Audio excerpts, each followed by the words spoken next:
I'm fascinated, honestly, how fast you pick the. I talked to several different people, but no one actually told me. Did a pretty well picture of what is really going on. You helped me a lot already by this 1 hour. For me, this is like another world. There won't be any flash, any crazy edits on this one. This is going to be a straight talk between me and Nick and the struggles he's been dealing with his sabotage. And it's right now 2 o'clock in the morning, so I'm very tired, so I'm gonna look very drowsy. But sit back, relax. There was a lot of information in this conversation that's gonna give you a ton of value, and it's gonna help a lot of you who are struggling with the exact same things as Nick. So listen to his story. You will have to be patient and bear with me for a little bit, but I promise you, it'll be worth it. Nick, welcome. I'm really happy that you booked the appointment, booked the session, and I've been looking forward to this for the entire week. So I just want to say thank you for taking the time to do this. And because I've read your application and no one else has, I'm going to start the session with saying, what can I help you with today? Hi, Estefan. Thank you for the possibility. It's really nice. So I'm really excited to talk to you about this. So my topic is actually for some years now, I came into some struggle with my life purpose and also with my intentions, what to do and how to manifest, let's say, what I want. It's in my professional life and also in partnership, in partnership life. So I was working in an office for longer time. I did my master's degree, and afterwards I was working for several years in social service arena, and had a pretty well-paid job. And then in my journey of let's say discovering and spirituality and whatever you want to call it, I came to the point that I was asking myself, is this the right place for me? And I started to make a business with someone, and this business was really interesting for me. Unfortunately, I put a lot of money in it, and unfortunately, it wasn't successful in the. We did it like 1.5 years preparation, all in. It wasn't really successful because later with my partner we had a fight over some things, and I needed to get out of that. So then I was thinking, what do I do with my life now? I have a business failed. I I lost my old job. I'm I go out of the working sphere. So my goal was to become to become like a digital nomad, or So I needed to take some new strategies to survive, let's say, to still striving. And so I go to another country, and now I'm working here. Why I do that? It's because I want to discover new possibilities, and find my way back also on a deeper level to actually what I want to do in my life and who I want to meet in my life. So it's like creating a new sphere, of possibilities. But in this process of doing that, since I lost my job some years before, or I quit my job, let's say, um, I quit my job. It was like in myself, I needed to do something new. And starting this business, this whole process was some kind of intense and interesting, but I think it was not really efficient. And there is this self-sabotage thing, why why it didn't turn out well, why the things I started, it doesn't matter what I do in my life. Actually, I'm starting in pretty often in pretty good conditions, or I'm going into good conditions. But it turned out to, after a while, it turned out to be some mess up things coming. Like, I make it really clear, like, I met a woman, it's like 2 weeks before. It was like a crush, you could say, but we had a very, very good connection. I was thinking, I was manifesting now. I'm in a new country. You know, it's coming, something new is coming into my life, like a flower is opening and so on. And then in the next day, I figured out she has a boyfriend, so she was coupled. So it wasn't like it seemed to be. It should be. You know what I mean? Like why? And then I was starting to really questioning myself, why I'm attracting, why I'm going into, why I'm moving to situations that are nice on the first level. Like also in my business, my partner was, he was really strong in business thinking, but his personality, his character later on was not strong enough for a partnership. So there was again this kind of a weakness in the construction, of the thing, and I figure out that I have this issue, like it's like a component is missing, So just to clarify, the sabotaging pattern currently for you is you'll begin something, you'll start it, and then almost seemingly like fate, something derails it, something breaks it, and it seems to you a pattern that's been reoccurring multiple times throughout your life. Is yeah. that okay? And Yeah. Or I can say sometimes like forces, that I mhm, cannot control, maybe, I see. Yeah. and Okay. yeah, So external yeah, forces that cause the derailment. It's sometimes external, sometimes it's internal, but regardless, yeah, the bottom line is as you're moving towards something you feel excited about, all of a sudden, not too long past, like you said, level one, something comes in and ruins it. And you also mentioned your relationships too. Is that typically how it works out for you as well? Something starts, looks good, but then it ends up being sour, something changes it. Is that very similar as well? yeah. Actually, yeah. I have to be honest that in my relationship, it's a pretty it's a long time that I had a girlfriend for a longer time. I mean, like for years, like because I had a bad experience with my big love, actually, because exactly because of that. Also, it was um, she didn't saw my inner value as, like, let's say, like my deep love and my understanding for her situation or for her thinking. So there also it was like it's like as if I could say the other part is not 100% into me, like not getting me 100%.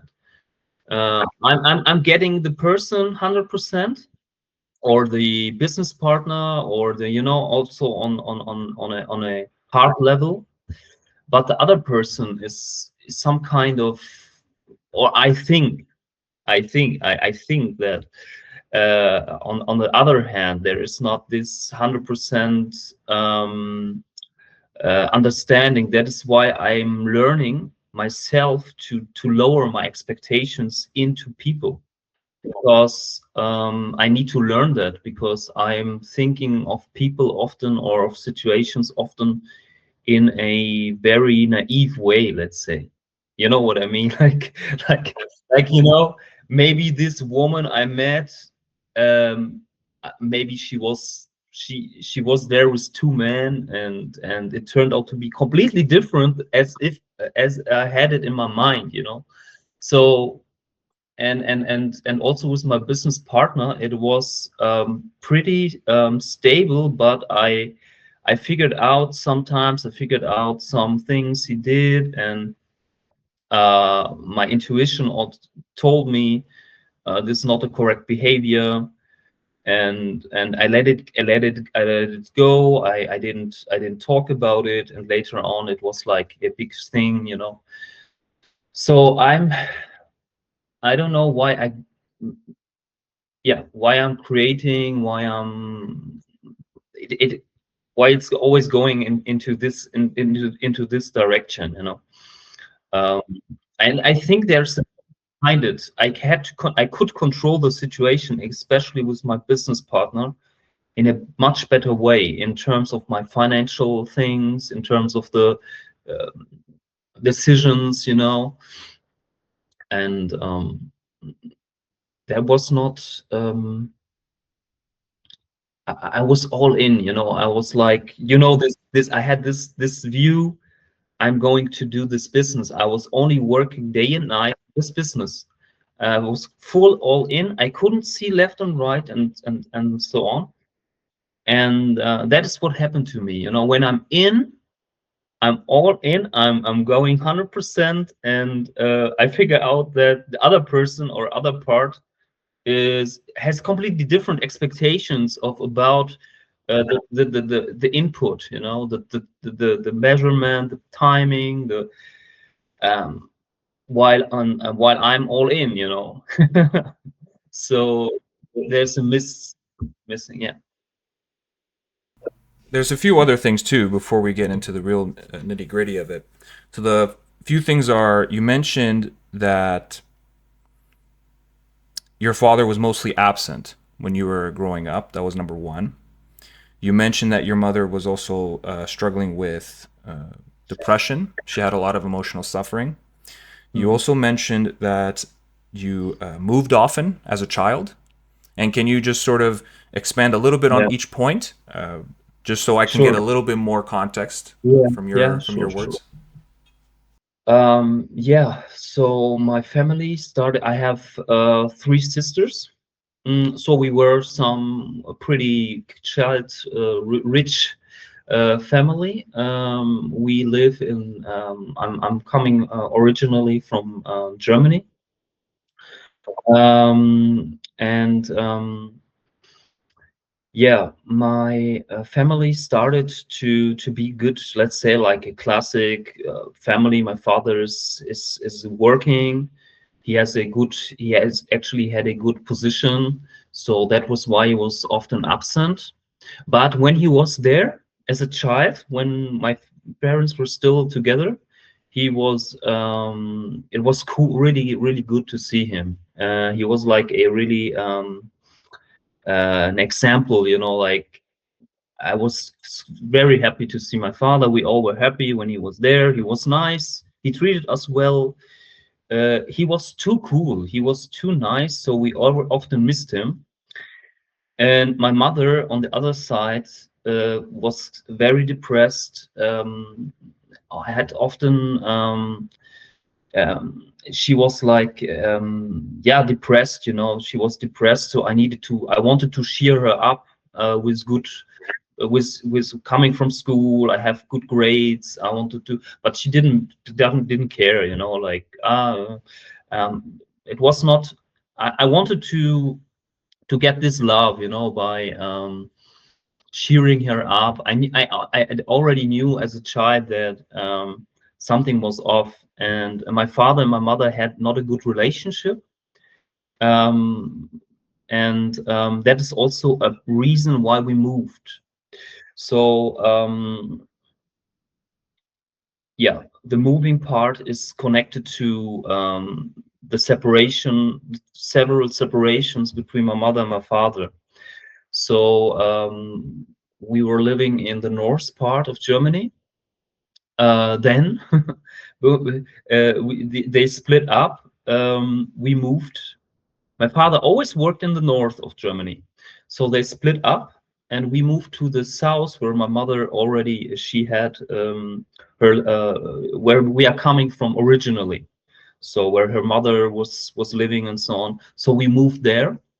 You can imagine I was in kindergarten, then we moved to the south. I was in school there for kindergarten and first grade I did in the south, and then again we moved to the north. You know, because my mother and my father again, they said, okay, let's try it again. Then we go into a new house. It was really cool. We had I always had a lot of friends. I mean, I had at least 10 friends, you know, like I mean, I was often outside. I had a really good time there. Then we moved again. I cannot even. I need to go back in history because it was so often that we moved then. So I was moved, and then my parents split up completely. They said it's over, it's done. After fourth grade in school, they split up. There was also some tragic, you know, like you know all the separation stuff. And then I decided I was the only child that decided to go to my father, because in German you can shoot, you can say I want to go here, I want to go there. You know, I said I was the only child proactive to say I want to go to my father, because when my father was around, it was always really good energy. You know, um, so I decided to go to him. My three sisters decided to go to my mother. So I moved. My father moved to another place. My mother moved to another place. My sisters moved to another place, and I moved to my father's place. Um, so you have to think. I have to say that this was in my childhood. We moved like 3 or 4 or 5 times already. You know, just so I often split up my friends that I had, and then I was in my father's place. I go to college, or I don't know how it's called in USA, in or Canada. So I had a pretty good time there, but yeah, that is now the point. When I turn around like 14 or 15, some sisters, one sister want to come to my father, you know, like I want to go back, or some want to, you know, like I want to live here, I didn't want to live with my mother and so on. And also my father changed a lot when I become a teenager. He become different, you know, in his behavior. He has stress at work, and he puts it's my belief that he put this stress on me a lot, you know. And I decided then to go back to my mother. She was living now in the south of Germany. When I was like 15, or like I was 15, I decided to leave my father's place again and go to my mother in my teenager years, you know. And that was, I left the best friends I had in college, you know, and I go back to my mother's place. I did my preparation for university in my mother's place, and yeah. So, but I had a difficult time in my mother's place, because, as I told you, she was depressed, and that didn't change. That didn't change. So I was in a completely, you could say, very, very difficult situation there. I had to take care of. She became a baby. She got a baby again, and the father was absent after like 1 year, 2 years. So in my father's place was really stable. I decided to go to my mother because I had such good relationships to my sisters, and I missed them, so on, you know. And they told me, "Yeah, come." And so I decided to go to my mother. My father was completely angry with me. He told me, "Well, go away." He hated me for that, you know. So, and I go to my mother's place. My mother got a baby. It's my younger half brother. It was really cool to took a lot of care of him. when he was a baby, and I had a great time with him, but his father was absent. So I needed to take the role a bit of the being the father figure. And that is really a weird situation. So that's a really weird situation, and there were some weird situations, like, and on an emotional level, uh, um, that also my friends couldn't understand at that time. I couldn't have a girlfriend at the time. I couldn't really started this. Yeah, I'm 18 years old now. I have this. I'm going. I'm thriving now. I'm free now. It was completely the different part. I'm like in the father role now. I have a depressed mother. I need to do. I it was completely. I couldn't focus on my studies. I couldn't focus on anything because I was in a. I didn't could give myself this permission of, yes, I'm free. I can give shit now about everything in my life. What was my. I'm going. And I was. Nick, does this have anything at all related to the feeling that you mentioned here of imposter? Like you always felt like there's this sense of proving that you had to do. Because I know you mentioned that during the application. Does that Mm, relate to this period of your life at all, or was that yeah. kind of throughout? I think I've got a complex there, because I feel like, to my surroundings, to my friends, to my social peers, I felt a bit in a less degreed, like in a because I was ashamed, to be honest. I was ashamed of the situation, in my house with my family, and I felt that this shame and this was actually a feeling that I needed to yeah, to fill, to not to have this shame, so I think this to being in this acquiring something is on this level, as you said, this impostering is also to related to my father. He also was he's a bit like, he's like someone who was really in. He can put someone down and so on. So I wanted also to prove to him that I'm worth it. I did one of the best master's degrees that I could to, but even though it was nothing, like, you can go working in the construction. I don't care what you do. This was the thinking of my father. And from the mother's side, as I told you, with the imposture things, I think that was on a deeper level. I also, in this time, I wanted to have a girlfriend. Sure, you're 17, you're 16.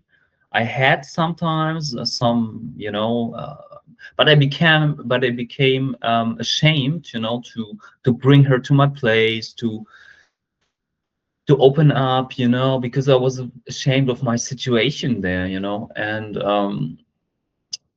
so from this starting point, I think that I lost a bit of my power in doing things. So I was trying to find a strategy, to survive, to give myself value, to, I don't know, whatever. I'm not a psychotherapist or something, but um, I had another friend in my age, and I saw him. He had this problem with some other guys, and he could show up for himself. He said, "You don't talk to me like that," you know. He was a bit weak in his a bit, self-worth, but at least he showed up, and he said to the guy, for example, like, you don't do that to me. And when I was in this age, I didn't do that. Um, there was a guy he was my friend.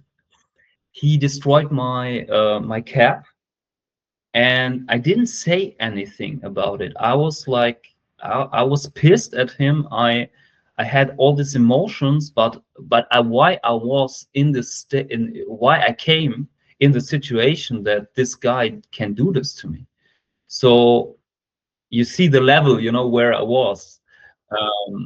I didn't show up for myself for what I need. I was just in a position of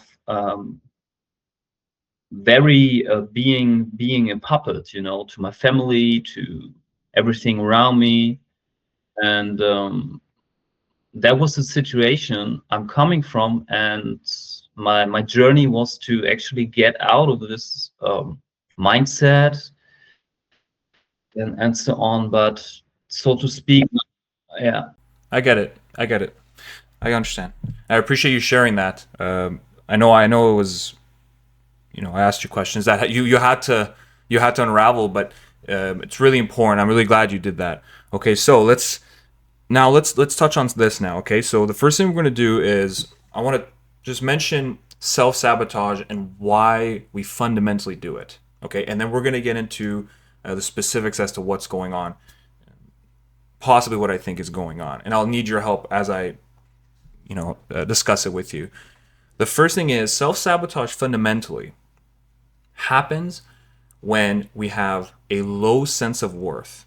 So there's something within you you do not believe is worthy of X, Y, and Z, whatever that is. It could be aimed towards a relationship, career, or business. It doesn't matter. There's something within you, it's just you never feel you can get there. You can't touch it. You can sit in fantasy, but you never feel it can materialize.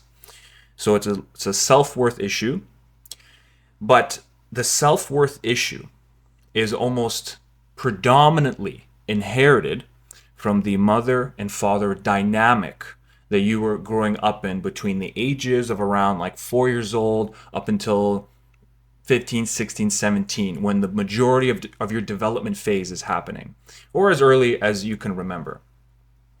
What we really forget and really not take for granted, but we don't understand the power of how much the effect of the relationship with our mother and the relationship with our father has on you, to the point where you will carry with you stories, narratives, ideas, and philosophies that aren't really yours, but you've carried them with you.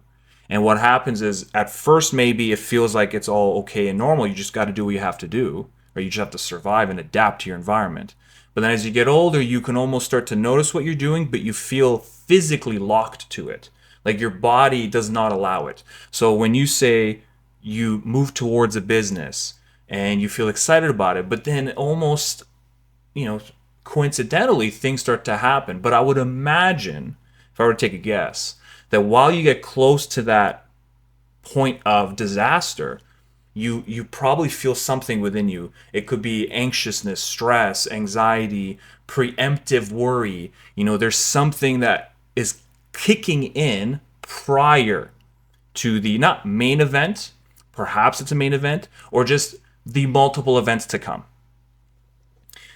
When you mentioned your dad, now I would imagine, I want to ask you though, when you were a kid and you had to move around all over the place, and you had to see your dad come in for a little bit, and then he had to go to work for a long period of time. And how old were you at that age again, when that was happening a lot more regularly? This was in between the age of my birth to, let's say, 10, Okay. 10 years, like Okay. around. Yeah. And if we were to step into the mind of that child at that age, what do you think? Like, if you were to watch this from the outside, what do you think that child is experiencing? I need to I need to think about it, to be honest. Yeah. I need to go into the childhood back, so I'm going into this situation. Um, the thing was mostly related to my mother. So whenever my father comes into place, it was a relief, somehow, because I think in the end, we all knew that the the mood of my mother has a big influence on us, on how we see the world, on how we um, my mother created some kind of a dangerous world because her mind was in a negative spiral, you could say. uh be careful when you go outside, this is dangerous. I mean, this is normal, like what mothers do, but sometimes it was to a degree that was too much. And um when I go back into, especially into the time when there was the moving, it was sometimes, there was one situation, it was very interruptive of my life. There was interruption, and that I didn't want actually. So with my mother, she took one night, she took all the things. We moved in the car. We go back. We moved to, you know, there was a drama. But one time there was a big drama. We just have to leave the place in the night. We driving back to her mother's place. And this whole dynamic of my mother and my father, and also of my father later, because he had then later, he had a, to be honest, he had a affair or something. So you know, when they split off and they find a new partner, and we were into that as childs. We were somehow into the dynamics of my mother and my father, into that whole ongoing love, or whatever it is, you know, relationship issues, you know. It had a big impact on our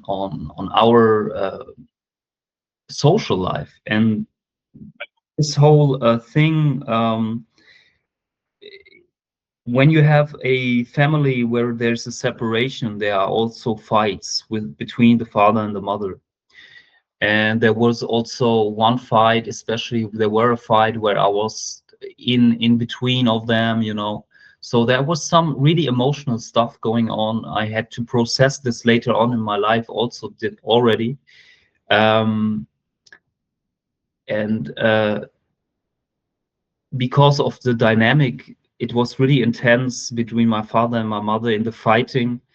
um these things have a big impact on your, let's say, on your emotional, I think, emotional and level. Sounds And like, so it sounds like chaos, yeah, uncertainty, yes, it was chaos. concern. Yeah. And my mother net doesn't communicate with us in a way that, she didn't communicate actually. She just did things, you know. She just did things. She was in the power position, and she didn't. She was caring in a sense that she was giving us to eat, to drink, you know. She was not dangerous to us in a physical way, or she didn't tell us But bad things. there was no But there was emotional exactly, there was conversation. no There was no, hugging. yes. Yeah, there was not a hugging, there was not an explaining, there was not a real, there was some kind of a caring, like reading in the, but it was not, it was nice. I appreciate a lot of things that our mother did for us, like I cannot, but I have, what I missed in this time, my father could give us. That is why we wanted to see him, because he was some kind of available on his emotions. You know, he hugged us, he played with us, he was some kind of happy. He, you know, so we had this. And my mother was exactly the opposite. She was not. She was sitting. She was not talking a lot. She was not opening up emotionally to us. She was not, because she has this depression. It's a sickness. So these people are not. They have a problem.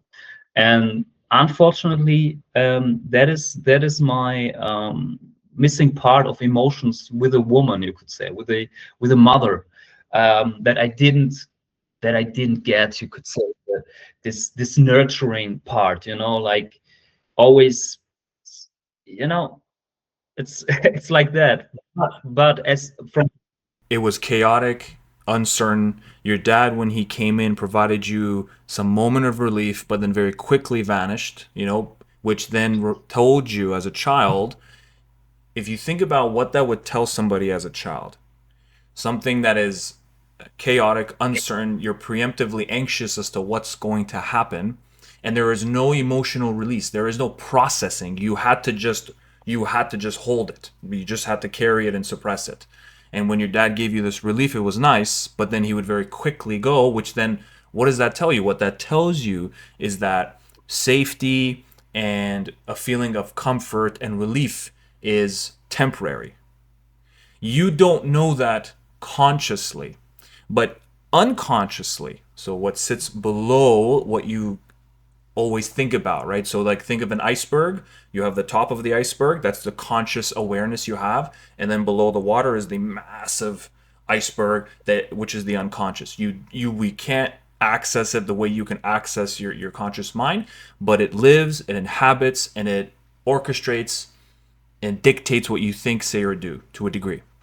What that means is, when something happened to you at that age, like uncertainty, chaos, unable to feel a sense of grounding, predictability, then what that teaches you in some sense is that predictability is unsafe. And even if it's safe, even if it's available, it will go. It will go because that's what you've been used to. Now, how all this is going to tie together. Okay, so now I'm going to go into a little bit of what I wrote down. Okay, I'm going to go into what I Mm. wrote down a little bit, just so we can piece all this together. Because right now we're, very similar to the upbringing. It's like we're everywhere, right? So we're here, here, here, here, here. And so what we're going to do is we're going to get things nice and clean. This way we can really start to paint the picture and see it clearly. So let's start with the dynamic of your father. Okay, so we'll talk about the father complex. So you had a relationship with your father that you felt was good, but then at some points, because of the chaotic element of moving and going between him and your mother, there was this positive, negative feeling. You loved him. You wanted to feel that he would look at you, or at least give you a symbolism that says, you're doing a great job. You are ready to take on the world. You're ready to go and be a man and to do what you need to do. But I would almost guarantee you didn't get that. I almost guarantee you it was sort of left untouched. And so Mm. what does that do now? So if you think about what that does to you, and I should say this actually. The ancient tribes, and I've mentioned this in videos before, this is tribal ritual, tribal process. We've done it for a long time. We just abandoned it in the modern world. When somebody turns 15 years old, in a lot of tribes, what they would do, the sage in the tribe, who is the wise elder, all-knowing, connected to the metaphysical, the spiritual realm, would go through a transition period from boyhood to manhood. The transition is a practice. Everyone's different. Some would, if you've seen videos, there's videos of some tribes, they'll put their hands inside a basket of fire ants, and they have to put their Mm. hands in it, and the ants have Uh, to bite them, and they can't react. They're not allowed to react. They have to just take the pain for okay. however many minutes, and if they can do it, they've transitioned to manhood. And Okay. there's different variations of it. But what is Mm. it symbolically? What does it symbolically mean?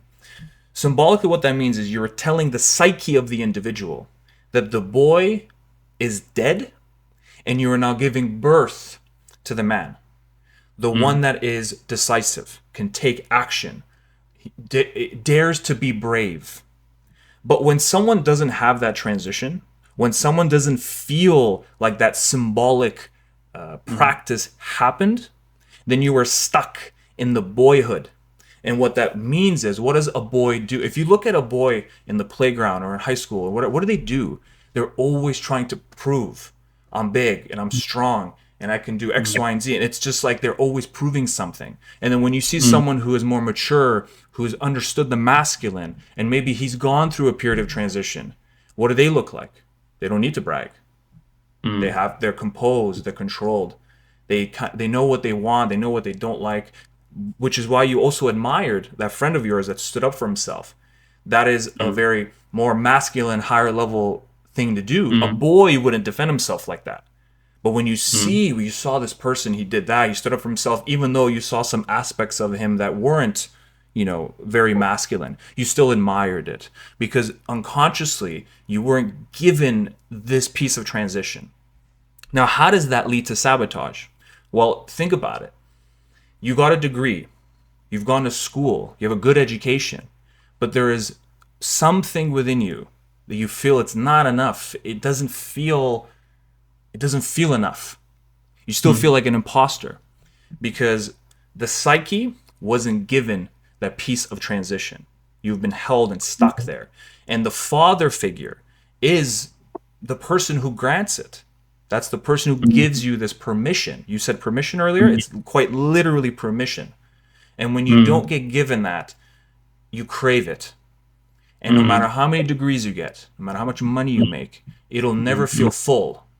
It'll always feel empty, not enough, until you hear it from him. And that's what it Yeah. can do. Unfortunately, that's the challenge. Now, that would mean then you have to, I'm going to read a little bit off it too, my paper. That means you're going to overlearn, overperform to compensate for the missing father blessing.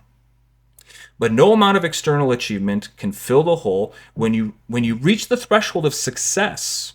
So when you move towards something and you're excited, you're getting close, you're going to withdraw.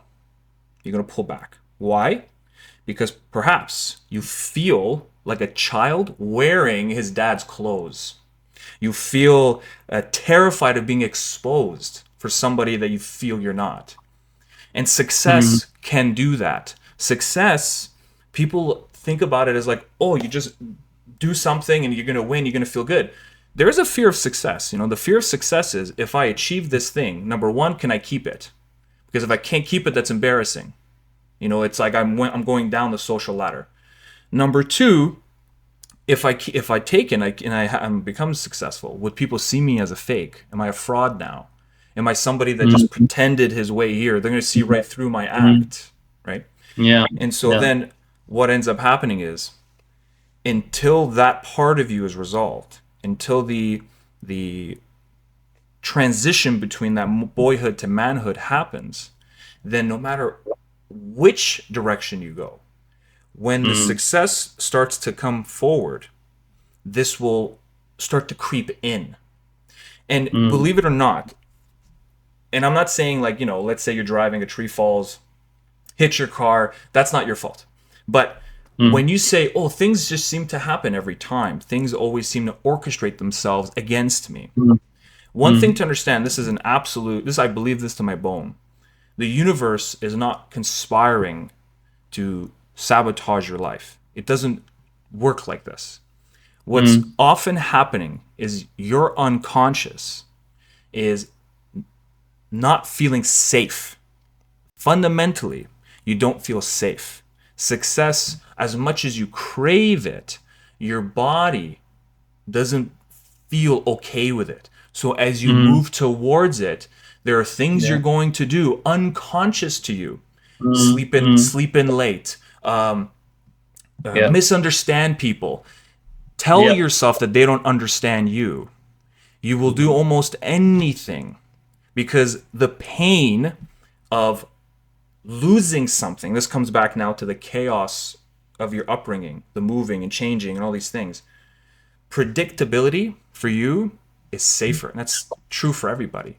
We would rather, as humans, know we're going to fail, predictably know, because at least it brings a level of control and comfort versus mm, genuinely trying and daring to be brave and risk looking like an imposter, risk looking like someone who's not qualified, not good enough, and you were just a boy to begin with. mm, And that uncertainty is mm, unsettling. It's not comfortable. And so your body and you will do anything you can without you knowing it to ruin it. And I know it mm, sounds crazy sometimes, but when you really reflect and you really dig down and you see what's happened, even for me, for example, when I used to compete in jiu-jitsu, I used to compete all the time, and For some reason, before tournaments, I would get sick. Now, it's a combination of stress and anxiety and all these things. Mm. And I would say, oh, look, it's just the world. It's always trying to get in my way. But in reality, when I reflect back, I slept terribly. I didn't sleep very well, purposely. Purposely, I didn't sleep very well. Mm. I had this feeling to stay up late. I just Mm. wanted to stay up late. I would stay up late, not sleep well, wake up in the morning, feel off, train in Mm. class, not take care of Mm. myself, and then get surprised why I got Mm. sick. Why did I Mm. do that? Because I, like you, was afraid to win. But I personally, though, I was also afraid to lose. If I lost, I felt small. If I won, I felt it would go away. I had the very similar thing to you. If I felt like if I took it, I can't keep it. It'll fly Mm. away. And then now I'm back down to the bottom, seemingly what I Mm. felt the bottom. Now, before I continue, does that make any sense? It's really interesting. I mean,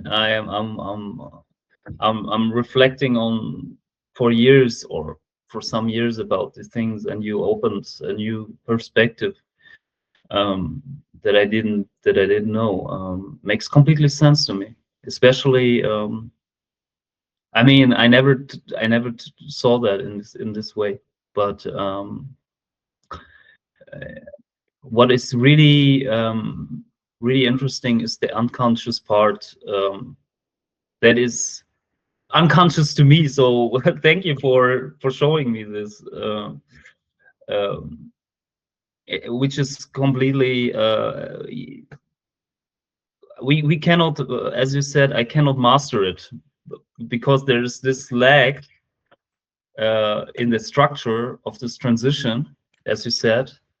There's the lag that I cannot easily come on that I cannot easily overcome like that. It's something. It's, as you said. It's in our culture, or it's in our it's in my childhood, and these things will repeat and repeat and repeat, and that is what I saw. It's exactly what you said. Is exactly, I'm approaching the situation. I'm coming close. I'm in this situation. Sometimes by blessing of God, let's say, I I get it. I come in position. I was in a position when I had this job, which was compared to other jobs really good. I immediately had a long-term contract, and that was too much for me. It was like, why is it happened to me? It was too good to be true, you know. So I was thinking there is something weird behind it. Like, how could that be? I was really thinking, is there any connection in my family? That is there someone who has helped me? Or, I couldn't believe it's me. It's my competence. It's my whatever I have bring to the table myself. So I started to create a story behind it so that I can sabotage myself, you So this know? is something really important to understand too. As difficult as it is to recognize these patterns, because it is a pattern of behavior. And it is a pattern of behavior that you can change. 100% you can. I've done it with my clients. You can change it. The one thing you have to understand though is that of course it'll take time. And you have to be absolutely willing to do it. If you're willing to do it, it will happen. And it isn't so much that it will go away, it's more so that you are integrating the parts that are not dealt with, not engaged with. And if you continue to keep it at the wayside, then what happens is this part of you lives autonomously, meaning that it lives by itself. You want to imagine it as there's you, okay, there's you, the one that you're speaking to me with, but within you, there's multiple aspects of you. These complexes, I think of them as micro personalities. They're smaller versions of you. And what that means is if you get your eye off of it and you go out, move on with your life because it's too difficult to deal with, this lives and it lives within you. And it will make you see things and hear things. And I don't mean like a crazy person, right? I, I mean like you're gonna hear things like what you said. All of Mhm. a sudden, I'm noticing that I'm not feeling good about this idea. Mhm. Like that, and what it's trying to do, you have to understand this too. It is trying to protect you. because of what you have associated growing up. If success means stability, but stability is unsafe, then your complex will say, "Whoa, Nick, I don't know what you're doing here. This is not familiar territory. I don't like this. So let's change this." And the way it changes it is you'll find something wrong with something. Something will come up as a problem. Now, Yeah, that yeah. now let's keep. We got more. So so now we're gonna see how your mother ties into this as well. Okay. So the mother complex. So you said your mother was struggling with depression consistently, and you noticed it, and you absorbed it, and but you had a love for your mother, of course, right? You have a deep love for your mother, and everybody hopefully should. Some people do, some people don't. But here's what this has done for you, or done to you as a child growing up. What you have learned, because you're loyal to your mother, is that love equals sharing the burden of pain. Because in order to be accompanied with your mother, you tried to lift, but at the end of the day, you felt at some level that if I'm with her at that level, then I'm being loyal to her. I'm comforting her in some Mm, way. What does this mean? What this means is if you become, and I'm reading now just so you wonder why I'm looking down. If you become financially stable, professionally recognized, and deeply happy, you are fundamentally separating yourself from your mother's reality. To your unconscious mind, your success feels like you are abandoning her. Now, what this also means, let's keep unpacking it. You set yourself a ceiling of happiness, a ceiling of joy, fulfillment, and stability. It's like a mm, temperature. When it gets to a certain point, alarm goes off, something is wrong. This is unfamiliar territory. The vibration you're feeling, you have the literal feeling vibration is uncomfortable. And so what you know to do, what you've had to learn and adapt throughout your life is you got to bring it back down to a lower level. And mhm, what this does in some ways, unconsciously, you don't want to abandon your mother. Because if you become successful and you are now stable, you have a loving relationship, let's say opposite of your upbringing, you feel you're leaving her behind. You are shedding off the Nick you are now to the newer Nick. Maybe she won't recognize it. Maybe she won't accept it. And everyone, to a deep level, has this loyalty to their mother, loyal to their father too. But when you have mhm, that deep loyalty to your mother, and this is very common amongst the dynamic where the mother is depressed and the son is there trying to lift. It's a very common thing. You share the pain with them, right? You don't want to mm, leave them. So what yeah. now? Imagine this cocktail. There's a ceiling, unconscious ceiling to your overall well-being. There was no granting of blessing from your father that gave you this real clear belief that you are capable of taking on the world, that you are good enough. You don't need a million degrees. This degree you have Mm, is good. You can do what you want to mm, do. And even if you didn't have mm, it, you mm, have the character to make it happen. You weren't given mm, that. So then you crave winning, you crave to prove things. But mm, by moving towards that, by trying to satisfy the craving, you are now having to be successful. But like we said, successful is unstable. Or sorry, successful is stable. And stable to you is unfamiliar, uncomfortable, doesn't feel right. And so as you move towards it, you have to sabotage it. But then you still need mm, to feed it. You need to feed the feeling that you're doing something in your life. You have to prove mm, things all the time. So there's the engine moving you forward and the brake on the opposite side that says stability is mm, not good. And then at the same time, you are unable to also gain altitude because of the ceiling that was set, because of the mm, dynamic you had with your mother. That depression and low vibration is the norm. Anything above that is out of the norm. And I'm leaving her if I do this. mm, You're not, that's the thing, you're not saying this, but your yeah. heart and your body does. Your heart and your body Well, lock up. well, yeah. And this also ties in to the nomad direction that you want to go in. because we don't realize how often we recreate our traumatic experience. And so, what is the nomad lifestyle? The nomad lifestyle is you never settle anywhere, you always can Mm, move. Why? mm, Because, again, if we circle back, if you stay somewhere, part of you says it'll go away. If I build friendships, it'll go away. If I find a mm. relationship with someone, it'll go away. And so, why would you, if that is the view you have of the world, well, yeah. Why not just move around? Then I don't have to ever dip into it. And I can stay in the realm of fantasy. I can stay in the place of my mind of dreaming that this can happen. But I don't need to actually do it because doing it is much scarier and much more difficult. Does that make sense? Yeah, wow, it's as if you, yeah, you showed me a lot of was a really interesting insights. The ceiling with my mother, it's felt as if, as you said, as if I had to be some part of her reality. Even now, as you said, as you said, there's like a limitation. The mother reality is still impacting me, as you said.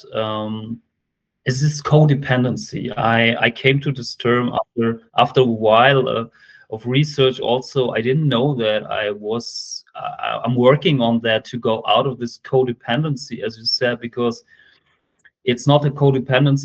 It's emotional codependency built in childhood. So now I didn't think further about it, but you show me that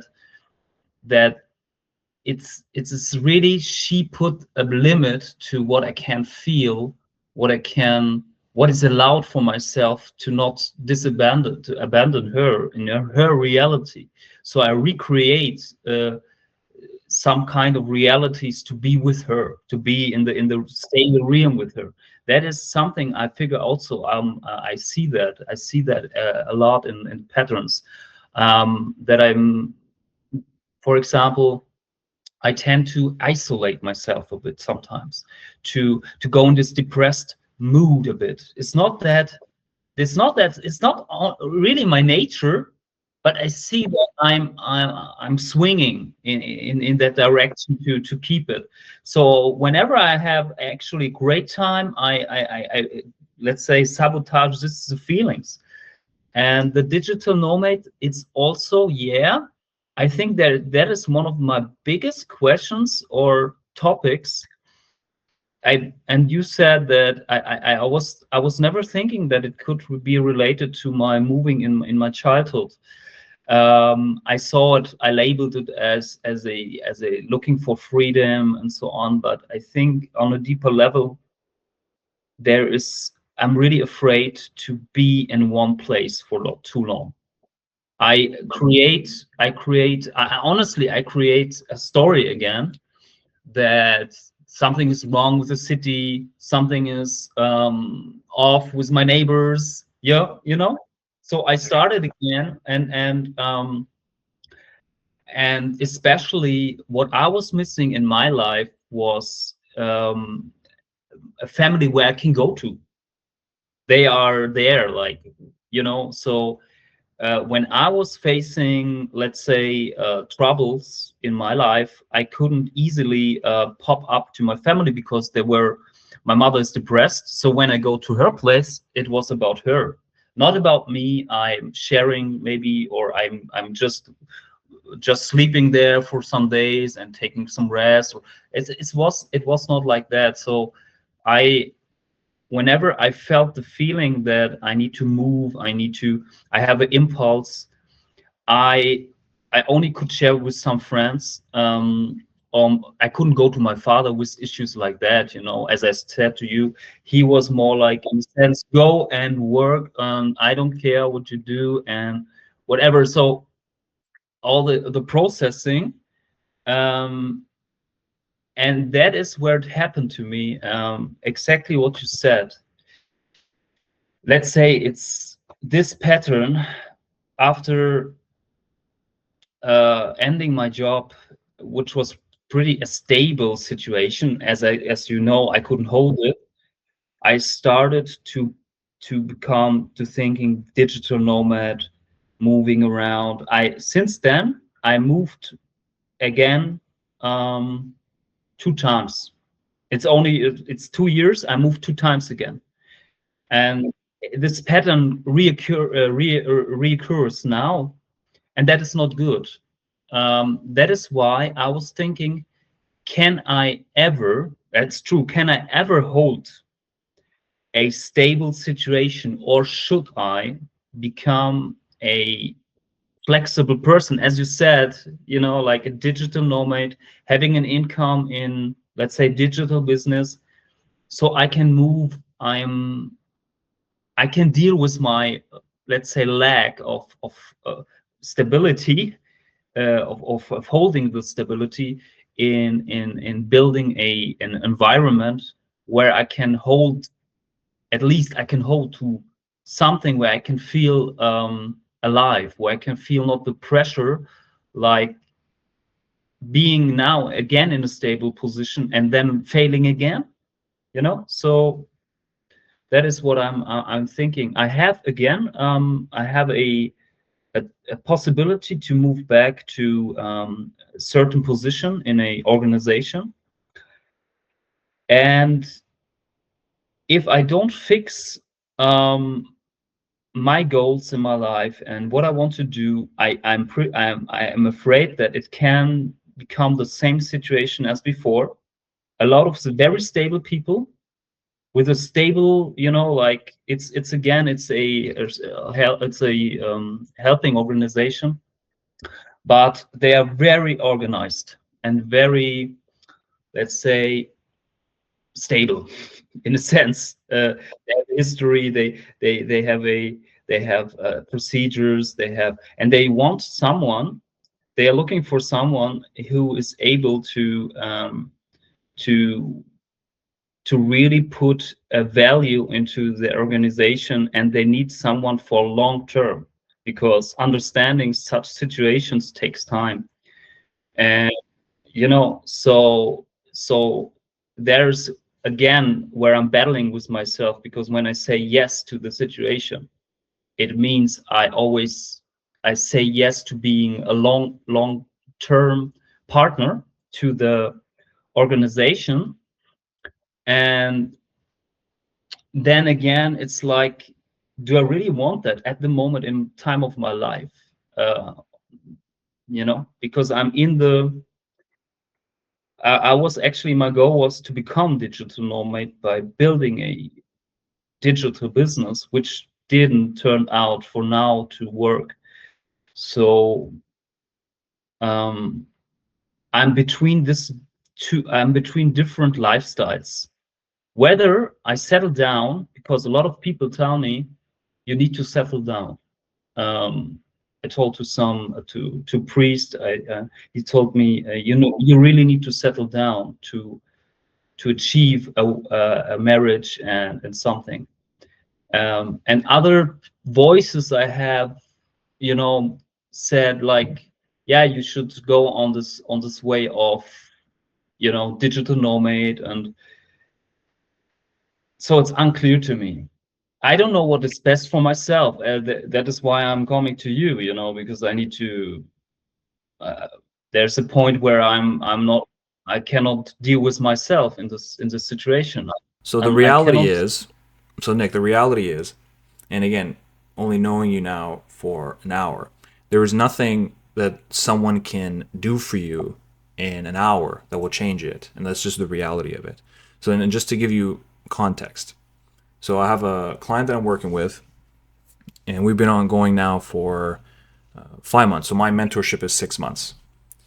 We've been going now for 5 months, and it took three to 4 months for not only for this information to be delivered, but for him to digest and to also implement the practices that I was giving him, because there was practices and processes to detangle these complexes, to open them up, allow the emotions to move, allow yourself to reflect more and access memories that you've been avoiding, so we can contend with it, because we have to wrestle with it.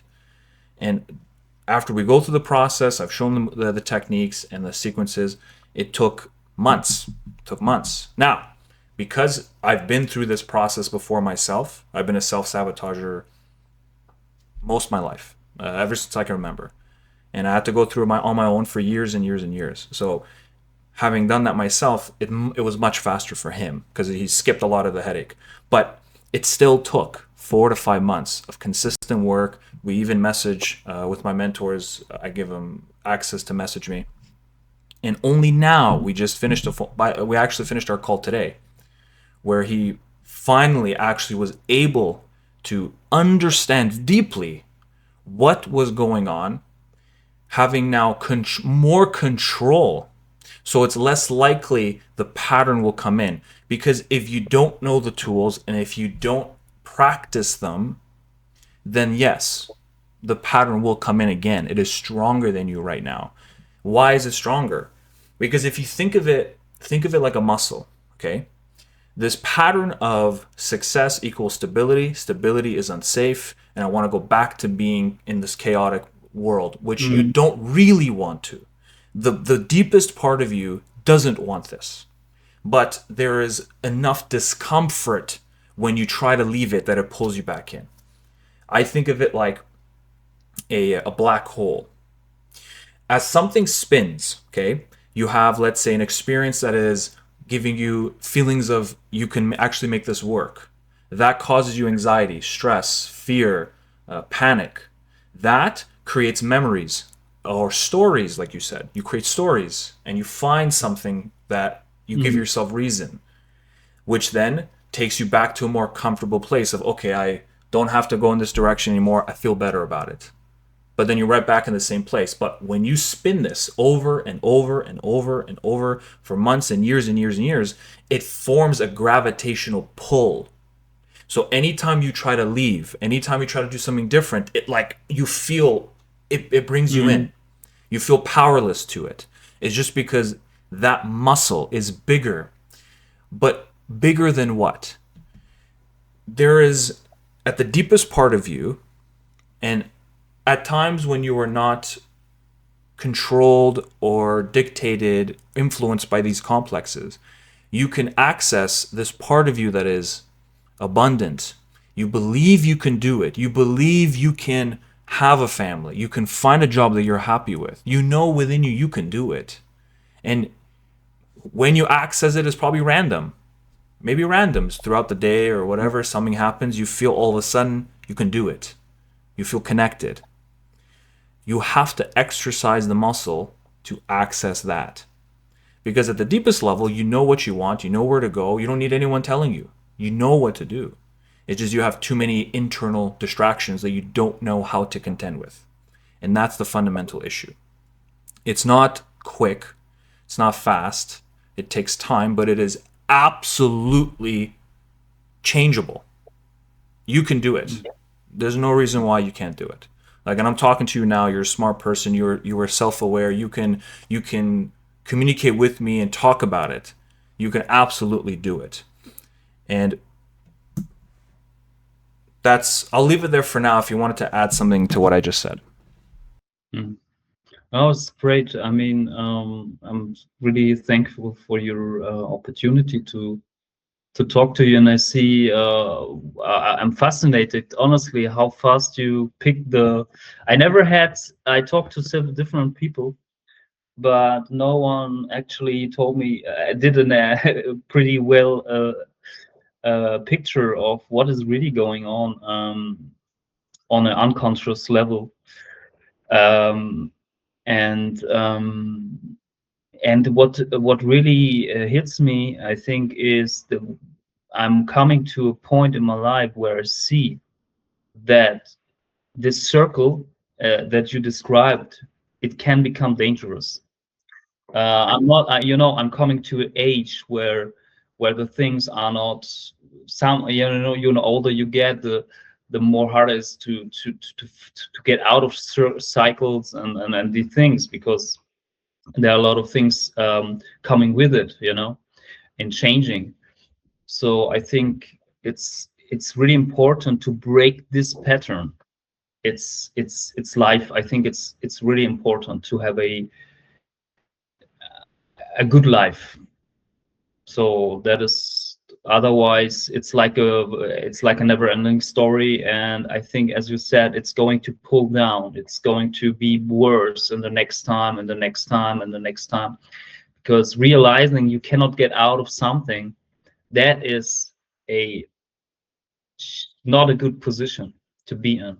Knowing, yeah, knowing already that you have it, that you have this issue, but you're not able to fix it over years, that is can break you in a way. And I don't want to come into this position. So I know I'm operating under, let's say, it's orange. It's not red flag, but it's my life is in orange mode. I don't want to go in a red mode, like panicking. And I had it in the past. I had situations like that, and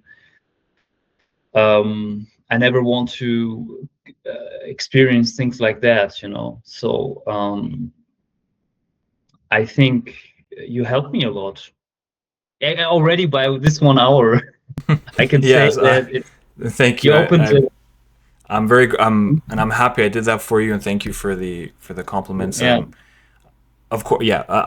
I tend not to brag or anything. I don't like. I just don't feel comfortable doing it. But I'm very good at this. I'm very good at this. It's just something that Uh, I've always had as a kid. I don't know. I like people a lot, and I I don't know. It's hard to explain. It makes me sound crazy, but when I speak to people, and of course you gave me information which helped, but I can speak to people and I just quickly understand them more. I don't know. It's just something that I've had, and I decided later in my life that there's something I want to help people with, and that's this: as understanding what is it that's getting in their own way, help them see it. So here's the process: you have to see it. What is in your way? How does it mm, function? Where does it function? And I mean to the detail. Where does it function? How does it act? What are the thoughts that come up? What are your dreams like? Because even with my clients, I do dream analysis. We go over their dreams, because mm, the dreams often compensate for waking life. So, for example, for someone who's, let's say, unable to express their masculine will have dreams of flying, mm, dreams of being very strong, dreams of standing up to lions or something. Like it just delivers information. But you have to see how it operates, where it operates. Then you have to know the ways of practicing how to see it happen, experience it while it's happening, and that is where the muscle is exercised, the muscle that is within you, the deepest you. Because once you see them separate from you, you can begin to flex against it, not denying it and hating it, because that only creates more friction. Friction is inflammation. So it's not actually, mm, you don't want to create more inflammation. All you're trying to do is what's called atrophy, so reduce the size of the complex as you within you strengthens. And this part of you is abundant, powerful, mm, endless energy, vision, ambition, has everything. And as that becomes stronger and stronger and stronger, these don't go away, but they're just mm, weaker. They're much weaker, and they don't mm, have the same control anymore.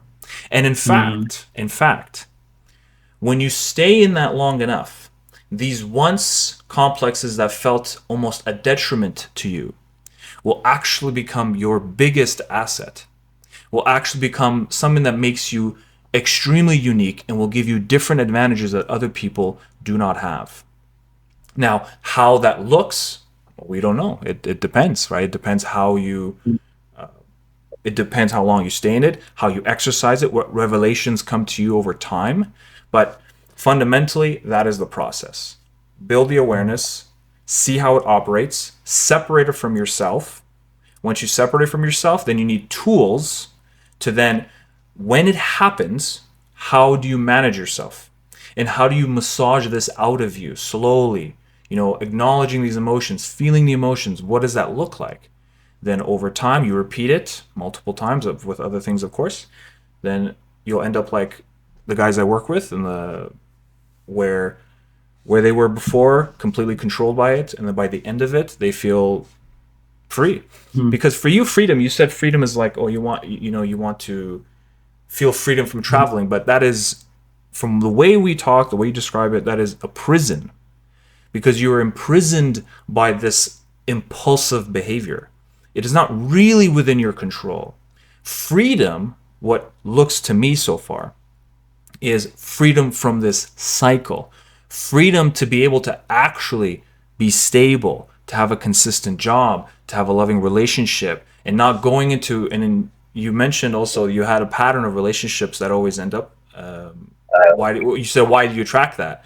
But that goes back again to predictability of losing is a much more comfortable idea than them leaving you. So oftentimes you'll end up in relationships where Yeah. you'll be with someone and the feeling of them leaving is terrible. So, oh, there's something wrong with them. They Yeah. don't understand me, but I Yeah. understand them. We'll say whatever we can. We'll say whatever we can to avoid that pain. Oh my, yeah. Well, yeah. That is really, Estefan, that is like, for me, this is like another world. I wish, and I will work on it to become a person, because I know this. Um, I um, I hold myself back from good relationships, from good jobs, from stability, because, as you said, I feel not safe in a stable environment, which is completely. This is sick. I mean, it's literally. I'm sick in a safe environment. But And it's very important, though. This is really important, right? So it isn't your fault that was the worldview that you adopted, because you had to, because you were living in it. You lived in it. You needed to survive, make sense of the world at the age of 4 up until 18 years old while you were developing. The ultimate question is, now that you know it, it is now within your control. That's the difference. So if you attack yourself for a circumstance you can't control, you are now bringing shame onto yourself. And shame is a killing energy. Shame is healthy in certain ways. Shame is healthy if you don't go outside naked, or you know what I mean. Like, you don't piss on someone's house or their lawn. Like, there's levels of shame that are good, but shame, when you're pointing it at something that you had no control over, it was something within your upbringing that you had to deal with, you had to navigate, and to attack that is attacking essentially you as a child, and that's not going to help you. It will not help you. So whatever direction you go, you have to not attack these parts of you. Don't hate them. Don't reject them. Don't tell them they ruined your life, because all they've tried to do is help you, because that's what they've learned. And you said this feels like a new world. Well, what's happening is, for a moment, you feel separate from these stories. You feel temporarily like from the outside, like you're looking at it now. You go, whoa, I was in this, I was inside of this. And that moment of relief, that moment of space, that is where you want to access and exercise your consciousness. Exercise, once you're out there, what does this feel like? Who is this person now? And that's who you mm, have to connect with. Who is this person? Because you haven't met that person. You said when you're with your mother, you had to be with your mother. When you're with your dad, you had to, be with your mm, father and connect with him, bring yourself out and go with him. You've never really felt the feeling of who who is this person? mm, What does he want? What does he want now? What does he really want? mm, And mm, that's the ultimate game. That's why right now you feel this feeling of, mm, whoa, like something feels mm, different, because you've mm. separated from it temporarily. Yeah, it's as if, I'm creating now. I'm starting. It's pretty interesting. I'm starting to creating my own ecosystem of my own thinking, of my own, and I see a lot of things, as you said, these patterns. Uh, still in me, but I see there is opening a new me. It's like a me actually that is saying what is that? Why I'm so reactive? And where's this reactivity coming from? Is it my own creation? Where's this pattern come from? And before I didn't had it. As I said, I'm completely in impulsive, reactive mode of life because I have no access. I didn't have access to that space. What you said, this kind of there is a pattern. Wait, that is not. There is a psychological thing. There's a pattern because when you completely in it, you cannot. You don't have the overview. You didn't have the perspective. There's a cycle. That there's something because you are in it. But once you step a bit out of it and you see that from the outside, you see yourself or this micro personality or this you can catch them. You're saying, what are you doing in your life? I mean, like, in what kind of direction are you heading just based on this personality or this, let's say, this history, this patterns? And that is what happened to me actually at the moment. I'm happy that I'm coming to this awareness now also with you. You give me this certainty that I'm on the right path, that I step into this awareness that something, it doesn't need to be in a way that the patterns dictate to me. Be a digital nomad, be unsafe, be in a chaotic environment. This is what the patterns create. But as you said, if I really step back, I feel that there is a power in me uh, to control it. I know it, I have it, but I have still the patterns going on, like outside, and I'm afraid. I'm afraid that they can take over again in my life. Let's say, like, in this sense, you know what I mean, like that they can, that I cannot be able to control them for or to win against them. It's like a bit like a battle. I understand. I understand. Yeah, Well, this is the beginning of your path. It's yeah, awareness. It starts with awareness, but then you need to know the tools. Because if you don't have the tools, it's like trying to build a house with a butter knife. You can't. You can try to build mm, the house, but you don't have the right tool. So no matter how much you force it, how much you mm, try to take that butter knife and smack the nail, be like, why isn't it going in? You'll go nowhere. You need the right tools, and you have to know when to apply these tools. Because then, if I, let's say, give you a hammer, you'll take the hammer and you'll hit the drywall. Be like, no, no, no, no, not the drywall. We have to take the hammer, use it for the nail. So you can be given the tool, but you got to know how to use the tool and when to use the tool. So that's your next. That's your yeah. next step. So I hope, I really hope this helped you a lot.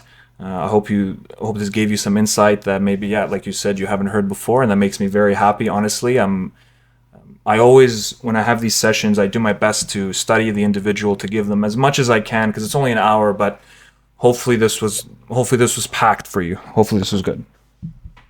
Yeah, thank you very much for your help. Thank you. Already, already Absolutely, pretty absolutely, good. man. Yeah,